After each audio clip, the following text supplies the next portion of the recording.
हर हर महादेव सभी को। भारतवर्ष में एक प्रतापी और दानी राजा राज्य करता था। वह नित्य गरीबों और ब्राह्मणों की सहायता करता था। यह बात उसकी रानी को अच्छी नहीं लगती थी। वह ना तो गरीबों को दान देती और ना ही भगवान का पूजन किया करती थी, और राजा को भी दान देने से मना कर दिया करती थी। एक दिन राजा शिकार खेलने के लिए वन को गए तो रानी महल में अकेली थी।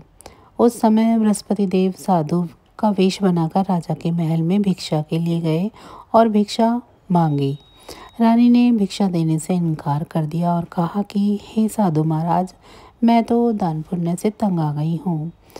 मेरा पति सारा धन लुटाते रहते हैं। मेरी इच्छा है कि हमारा सारा धन नष्ट हो जाए, फिर ना रहेगा बांस और ना ही बजेगी बांसुरी।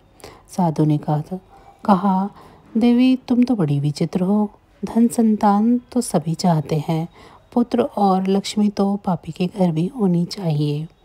यदि तुम्हारे पास अधिक धन है तो भूखों को भोजन करा दो, प्यासों के लिए प्याऊ बनवाओ, मुसाफिरों के लिए धर्मशालाएं खुलवाओ।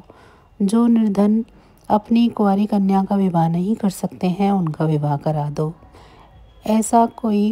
ऐसे कई और काम हैं जिनके करने से तुम्हारा यश लोक परलोक में फैलेगा। परंतु रानी पर उपदेश का कोई प्रभाव न पड़ा। वह बोली, महाराज आप कुछ ना कुछ कहें, कुछ ना समझाएं। मैं ऐसा धन नहीं चाहती जो हर जगह बांटती फिरूं। साधु ने उत्तर दिया, यदि तुम्हारी ऐसी ही इच्छा है तो तथास्तु। तुम ऐसा करना कि बृहस्पतिवार को घर लीपकर पीली मिट्टी से अपना सर धोकर स्नान करना, भट्टी चढ़ाकर कपड़े धोना। ऐसा करने से आपका सारा धन नष्ट हो जाएगा। इतना कहकर वह साधु महाराज वहाँ से अलोप हो गए। साधु के अनुसार कई बातों को पूरा करते हुए रानी को केवल 3 बृहस्पतिवार ही बीते थे कि उसकी समस्त धन संपत्ति नष्ट हो गई। भोजन के लिए राजा का परिवार तरसने लगा। तब एक दिन राजा ने रानी से बोला कि हे रानी, तुम यहीं रहो। मैं दूसरे देश में जाता हूँ क्योंकि यहाँ तो सभी लोग मुझे जानते हैं, इसीलिए मैं कोई ऐसा छोटा कार्य नहीं कर सकता। ऐसा कहकर राजा प्रदेश चला गया। वहाँ एक जंगल से लकड़ी काट कर लाता और शहर में बेचता। इस तरह वह अपना जीवन व्यतीत करने लगा। इधर राजा के प्रदेश जाते ही रानी और दासी दुखी रहने लगे। एक बार जब रानी और दासी को 7 दिन तक भोजन के बिना रहना पड़ा तो रानी ने अपनी दासी से कहा, हे दासी, पास ही के नगर में मेरी बहन रहती है। वह बड़ी ही धनवान है, तो उसके पास जाकर कुछ ले आ ताकि थोड़ी बहुत गुजर बसर हो जाए। दासी रानी की बहन के पास गई। उस दिन गुरुवार था और रानी की बहन उस समय बृहस्पति वार की व्रत कथा सुन रही थी। दासी ने रानी की बहन को अपने रानी का संदेश दिया, लेकिन रानी की बड़ी बहन ने कोई उत्तर नहीं दिया। जब दासी को रानी की बहन से कोई उत्तर नहीं मिला तो वह बहुत दुखी हुई और उसे क्रोध भी आया। दासी ने वापस जाकर अपनी रानी को सारी बातें बता दी। सुनकर रानी ने अपने भाग्य को कोसा। उधर रानी की बहन ने सोचा कि मेरी बहन की दासी आई थी, परंतु मैं उससे नहीं बोली। इस पर वह बहुत दुखी हुई होगी। कथा सुनकर और पूजन समाप्त करने पर वह अपनी बहन के घर आई और कहने लगी, हे बहन, मैं बृहस्पतिवार का व्रत कर रही थी। तुम्हारी दासी मेरे घर आई थी, परंतु जब तक कथा होती है तब तक ना तो उठते हैं और ना ही बोलते हैं, इसीलिए मैं नहीं बोली। कहो दासी क्यों आई थी? रानी बोली, बहन मैं तुमसे क्या छुपाऊं, हमारे घर में खाने तक को अनाज नहीं है। ऐसा कहते कहते रानी की आंखें भर आई। उसने दासी समेत पिछले 7 दिनों से भूखे रहने की भी बात अपनी बहन को विस्तारपूर्वक सुना दी। रानी की बहन बोली, देखो बहन, भगवान बृहस्पति देव सबकी मनोकामना पूर्ण करते हैं। देखो शायद तुम्हारे घर में अनाज रखा हो। पहले तो रानी को विश्वास नहीं आया, पर बहन के आग्रह करने पर उसने अपनी दासी को अंदर भेजा तो सचमुच अनाज से भरा एक घड़ा मिला। यह देखकर रानी की दासी को बड़ी हैरानगी हुई। दासी रानी से कहने लगी कि हे रानी, जब हमको भोजन नहीं मिलता था तो हम व्रत नहीं करते थे, इसीलिए क्यों न इनसे व्रत और कथा की पूरी विधि पूछ ली जाए ताकि हम भी व्रत कर सकें। तब रानी ने अपनी बहन से बृहस्पतिवार व्रत की कथा के बारे में पूछा। तब बहन ने बताया, बृहस्पतिवार के दिन व्रत में चने की दाल और मुनक्का से भगवान विष्णु का केले की जड़ में पूजन करें तथा दीप जलाएं। व्रत कथा सुने और पीला भोजन ही करें, इससे बृहस्पति देव प्रसन्न होते हैं। व्रत और पूजन विधि बताकर रानी की बहन अपने घर लौट आई। 7 दिन के बाद जब गुरुवार आया तो रानी और दासी ने व्रत रखा। गुड़साल में जाकर चना और गुड़ लेकर आई, फिर उससे केले की जड़ तथा भगवान विष्णु का पूजन किया। अब पीला भोजन कहाँ से आए, इस बात को लेकर दोनों बहुत दुखी थे। चूँकि उन्होंने व्रत रखा था, इसीलिए बृहस्पति देव उनसे प्रसन्न थे। इसीलिए वे एक साधारण व्यक्ति का रूप धारण कर 2 थाली में सुंदर पीला भोजन दासी को दे गए। भोजन पाकर दासी प्रसन्न हुई और फिर रानी के साथ मिलकर भोजन ग्रहण किया। उसके बाद वे सभी गुरुवार को व्रत करने तथा पूजन करने लगी। बृहस्पति भगवान की कृपा से उनके पास फिर से धन संपत्ति आ गई, परंतु रानी फिर से पहले की तरह आलस्य करने लगी। तब दासी बोली, देखो रानी, तुम पहले भी इस प्रकार आलस्य किया करती थी, तभी धन रखने में कष्ट होता था। इस कारण सभी धन नष्ट हो गया, और अब जब भगवान बृहस्पति की कृपा से धन मिला है तो तुम्हें फिर से आलस्य होता है। रानी को समझाते हुए दासी कहती है कि बड़ी मुसीबतों के बाद हमने यह धन पाया है, इसीलिए हमें दान पुण्य करना चाहिए, भूखे मनुष्यों को भोजन कराना चाहिए और धन को शुभ कार्यों में खर्च करना चाहिए, जिससे तुम्हारे कुल का यश बढ़ेगा, स्वर्ग की प्राप्ति होगी और पितृ प्रसन्न होंगे। दासी की बात मानकर रानी अपना धन शुभ कार्यों में खर्च करने लगी, जिससे पूरे नगर में उसका यश फैलने लगा।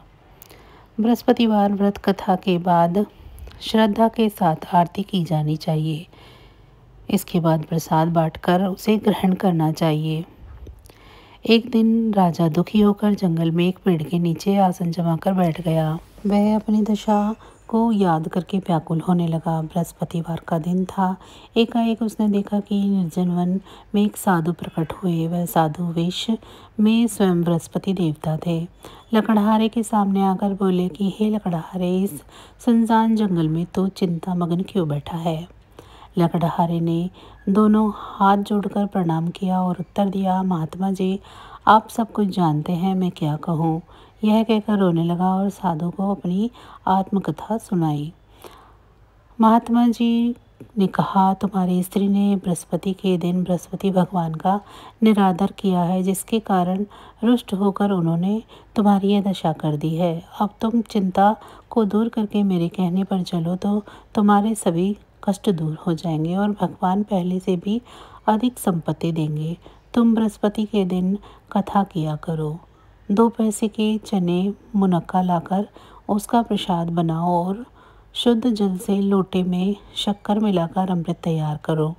कथा के पश्चात अपने सारे परिवार और सुनने वाले प्रेमियों में अमृत व प्रसाद बांटकर आप भी ग्रहण करो। ऐसा करने से भगवान तुम्हारी सभी मनोकामनाएं पूरी करेंगे। साधु के ऐसे वचन सुनकर लकड़हारा बोला कि हे प्रभु, मुझे लकड़ी बेचकर इतना पैसा नहीं मिलता जिससे भोजन के उपरांत कुछ बचा सकूं। मैंने रात्रि में अपनी स्त्री को व्याकुल देखा है। मेरे पास कुछ भी नहीं जिससे मैं उसकी खबर मंगा सकूं। साधु ने कहा, हे लकड़हारे, तुम किसी बात की चिंता मत करो। बृहस्पति के दिन तुम रोजाना की तरह लकड़ियां लेकर शहर को जाओ। तुमको रोज से दोगुना धन प्राप्त होगा, जिससे तुम भली भांति भोजन कर लोगे तथा बृहस्पति देव की पूजा का सामान भी आ जाएगा। इतना कहकर साधु अंतर ध्यान हो गए। धीरे धीरे समय व्यतीत होने लगा। फिर वही बृहस्पति का दिन आया। लकड़हारा जंगल से लकड़ी काटकर किसी शहर में बेचने गया। उसे उस दिन और दिन से अधिक पैसा मिला। राजा ने चना गुड़ आदि ला कर गुरुवार का व्रत किया। उसी दिन से उसके सभी कलेश दूर हुए। परंतु जब दोबारा गुरुवार का दिन आया तो बृहस्पतिवार का व्रत करना भूल गया। इस कारण बृहस्पति भगवान नाराज हो गए। उस दिन उस नगर में राजा ने विशाल यज्ञ का आयोजन किया था तथा शहर में यह घोषणा कर दी गई थी कि कोई भी मनुष्य अपने घर में भोजन ना बनवावे, न आग जलवावे। समस्त जनता मेरे यहाँ भोजन पर आए। इस आज्ञा को जो नहीं मानेगा उसे फांसी की सजा दी जाएगी। इस तरह की घोषणा संपूर्ण नगर में करवा दी गई। राजा की आज्ञा के अनुसार शहर के सभी लोग भोजन करने आए, लेकिन लकड़हारा कुछ देर से पहुंचा, इसीलिए राजा उसको अपने साथ घर ले गए और ले जाकर भोजन करा रहे थे तो रानी की दृष्टि उस खूंटी पर पड़ी जिस पर उसका हार लटका हुआ था। वह वहाँ पर दिखाई नहीं दिया। रानी ने आश्चर्य किया कि मेरा हार इस मनुष्य ने चुरा लिया है। उसी समय सिपाहियों को बुलाकर उसको कारागार में डलवा दिया। जब लकड़हारा कारागार में पड़ गया और बहुत दुखी होकर विचार करने लगा कि न जाने कौन से पूर्व जन्म के कर्म से मुझे यह दुख प्राप्त हुआ है, और उसी साधु को याद करने लगा जो जंगल में मिला था। उसी समय तत्काल बृहस्पति देव साधु के रूप में प्रकट हुए और उसकी दशा को देखकर कहने लगे, अरे मूर्ख, तूने बृहस्पति देव की कथा नहीं करी, इस कारण तुझे यह दुख प्राप्त हुआ है। अब चिंता मत कर। बृहस्पतिवार के दिन कारागार के दरवाजे पर 4 पैसे पड़े मिलेंगे। उनसे तो बृहस्पति देव की पूजा करना, तेरे समस्त कष्ट दूर हो जाएंगे। बृहस्पतिवार के दिन उसे 4 पैसे मिले। लकड़हारा ने कथा कही। उसी रात्रि को बृहस्पति देव ने उस नगर के राजा को सपने में कहा कि हे राजा, तुमने जिस आदमी को कारागार में बंद किया है वह निर्दोष है, वह राजा है, उसे छोड़ देना। रानी का हार उसी खूंटी पर लटका है। अगर तू ऐसा नहीं करेगा तो मैं तेरे राज्य को नष्ट कर दूंगा। इस तरह रात्रि के स्वप्न को देखकर राजा प्रातःकाल उठा और खूंटी पर हार देखकर लकड़हारे को बुलाकर क्षमा मांगी तथा लकड़हारे को योग्य सुंदर वस्त्र आभूषण देकर विदा किया। बृहस्पति देव की आज्ञा अनुसार लकड़हारा अपने नगर को चल दिया। राजा जब अपने नगर के निकट पहुंचा तो उसे बड़ा आश्चर्य हुआ। नगर में पहले से अधिक बाग, तालाब, कुएं तथा बहुत सी धर्मशालाएं, मंदिर आदि बन गई हैं। राजा ने पूछा कि यह किसका बाग है और धर्मशाला है। तब नगर के सब लोग कहने लगे कि यह सब रानी और दासी के हैं। तो राजा को आश्चर्य हुआ और गुस्सा भी आया। जब रानी ने ये खबर सुनी कि राजा आ रहे हैं तो उन्होंने बांदी से कहा कि हे दासी, देख राजा तुमको कितनी बुरी हालत में छोड़कर गए थे। हमारी ऐसी हालत देखकर वह लौट न जाएं, इसीलिए तो दरवाजे पर खड़ी हो जा। आज्ञा अनुसार दासी दरवाजे पर खड़ी हो गई। राजा आए तो उन्हें अपने साथ लिवा लाई। तब राजा ने क्रोध करके अपनी रानी से पूछा कि यह धन तुम्हारे को कैसे प्राप्त हुआ। तब उन्होंने कहा, हमें यह सब धन बृहस्पति देव के इस व्रत के प्रभाव से प्राप्त हुआ है। राजा ने आश्चर्य किया कि 7 रोज बाद तो सभी बृहस्पति देव का पूजन करते हैं, परंतु मैं प्रतिदिन दिन में 3 बार कहानी तथा रोज व्रत किया करूँगा। अब हर समय राजा के दुपट्टे में चने की दाल बंधी रहती तथा दिन में 3 बार कहानी कहता। एक रोज राजा ने विचार किया कि चलो अपनी बहन के यहाँ हो आवे। इस तरह निश्चय कर राजा घोड़े पर सवार हो अपनी बहन के यहाँ चलने लगा। मार्ग में उसने देखा कि कुछ आदमी एक मुर्दे को लिए जा रहे थे। उन्हें रोककर राजा ने कहा, अरे भाइयों, मेरी बृहस्पति देव की कथा सुन लो।